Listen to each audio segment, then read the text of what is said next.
I love these old drawers. So the top is a cutting board, probably needs to be replaced.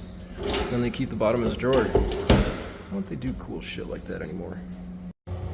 So when we have grout cracks like this, it's usually an indication of tile movement. So the tile itself is either coming off the ground or it's moving around a little bit. You can see some cracking in the grout on this side. Also, what you can do is tap on it and feel how hollow it is right in this area. And it gets more solid up here. So there's been some shifting going around here. You can tell that this tile isn't as level as the next tile. The light kind of shines and jumps a little bit. So there's some grout replacement here. You might want to reset this tile. The rest of them don't look bad. They're old. They've got some wear and tear to them. Missing a little bit of grout here and there. But all in all, they don't look too bad.